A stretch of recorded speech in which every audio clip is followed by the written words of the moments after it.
Are you still hungry? Teo said he's hungry.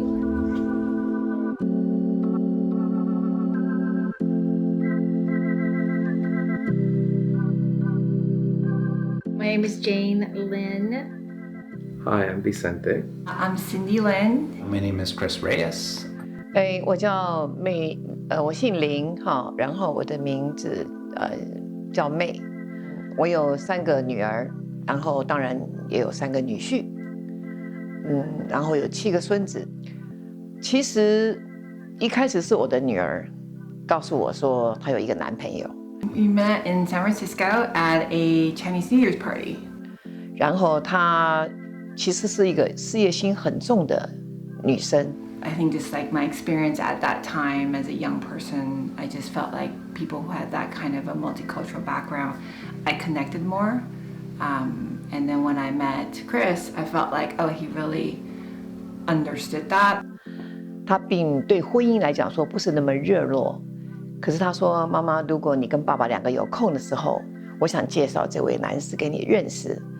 如果你们觉得我适合的话，可能我会跟他继续交往下去。” So the first time I met Cindy's parents, she prepped me. She was like, okay, you have to pour the tea, you have to like offer food, you gotta do all these things. And I was like, I literally had to think and study about it.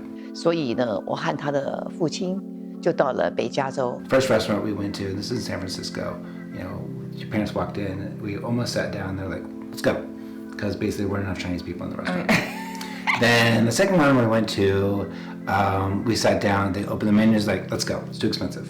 Wow, are there 2 restaurants? Yeah. Oh. They were like, Chinese food shouldn't be this expensive. That's true. That was back then. And then so we sat down at the 3rd restaurant, and they ordered this specialty plate. Is it? Yeah. And it had like duck tongues and organs and whatnot. And I will eat anything, but I'm not a big fan of organs. So I also was like, okay, I have to eat this. This is like clearly a special dish. But I'm not super excited about eating little organs and whatnot. So I asked the waiter, can I just have a bowl of like sliced jalapenos? Like a big bowl. And he was like, sure. So he brought it out, poured soy sauce in it. So every little duck tongue I just eat a chili. And I don't think your parents even noticed how many duck tongues I ate. Yeah. They were just so impressed that I ate a whole bowl of chili. Yeah.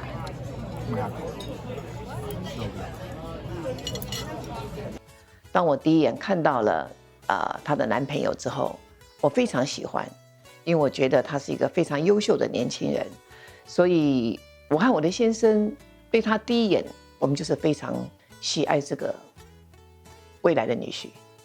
And that's what my dad does every time we go to a Cantonese Right. restaurant is ask for sliced jalapenos and put soy sauce. So I think that probably helped. So it was one of these things where it's like, that was not prepped on your part, that was just what I enjoyed eating, and it's like how it might taste flavor, but it was truly the bond. I think it's like, oh, we do the same thing. Right. Food. Food is really key, I think. Yeah.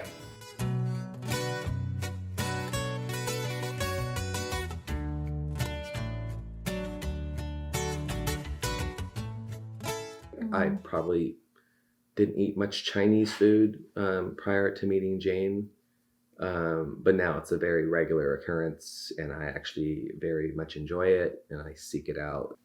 So I actually for sure listen to a lot of Spanish language music, traditional like banda music that I would never have listened to before meeting Vince. I watched no soccer before I met Vince, and now, I mean, watching, of course, the kids, but even just understanding the game and how it, how global it is, I've definitely adopted and fully enjoy more than American football, even though I grew up watching that with my dad.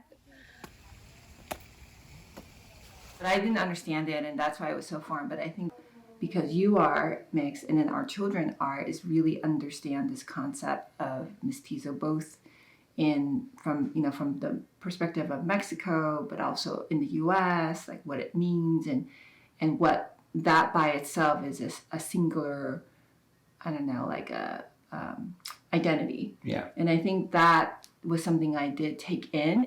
I really don't even see my kids as mixed, really. I don't consciously see them as mixed. I kind of see them as my kids and Jane's kids, our kids together. Like when I see them in the morning, I don't think like, oh, there's a half Mexican, half Chinese kid. I don't like that doesn't really register with me anymore.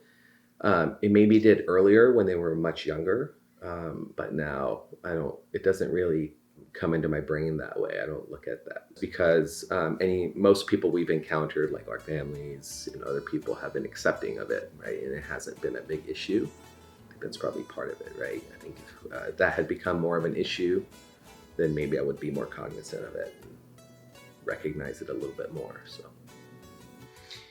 Yeah, I mean, I think the concept of a mestizo culture is so interesting and so relevant, but we don't really scrape the surface enough. And so I think, when we start to unpack these layers and you see that, and then you actually really look at other countries, countries that we don't think of as having a diverse population, they're extremely diverse. Yeah. France, Italy, England, that we tend to think of like there's one group of people, are actually tremendously diverse. And I don't mean because of recent immigrants, I mean it's been always a movement of people. So to me, it's just a natural progression of adding different cultures. So for me, it just fits already with how I see the world and my own heritage. I feel like the more there's more cultures, the more you want to stay connected. And you just want to expand the circle rather than narrow it. That's been my experience. Adding Cindy's culture has actually been amazing. I mean, honestly, we've traveled to and lived in China. I never would have dreamt that as a child, that I actually live in China or speak Chinese. One time when they were very, very little, a comment about wasn't I worried that learning Chinese would mean that they wouldn't be able to learn English and they would be behind.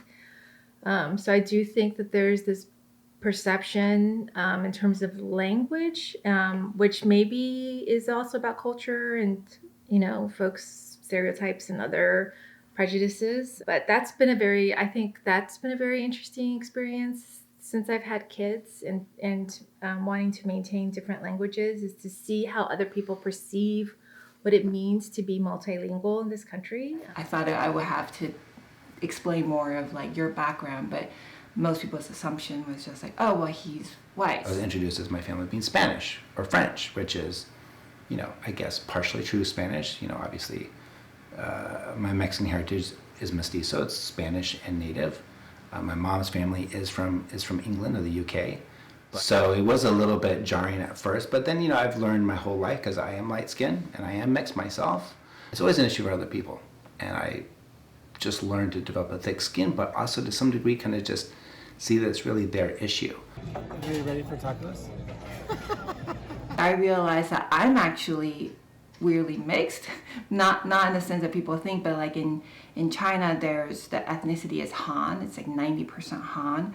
But I realized because I love learning about the history of China, that my great grandmother is Manchurian, and that I also know my dad is actually from the northern part of China and probably not all Han. And so that just kind of made me see myself from my own cultural history in a different way of it's so everyone actually is somewhat mixed depending on how you define what that means. I realized that culture, or even the concept of race, is extremely complex. It's not just what your DNA is or who your family, the kind of where the ethnicity is, but it's so linked to the land. 我没有任何国籍上的问题，我觉得外国人也好，中国人也好，我们都是同在这个地球上，我没有这样子的问题发生。没有什么外国人跟中国人，在我的立场，可能别人觉得我是外国人 ，OK， 那在别人的立场，我认为他是外国人。可是我觉得目前我待的时间很长，所以这个问题的确不会骚扰到我的想法。In some ways, our new family culture is to have mix, is to have differences and different cultures a part of the family.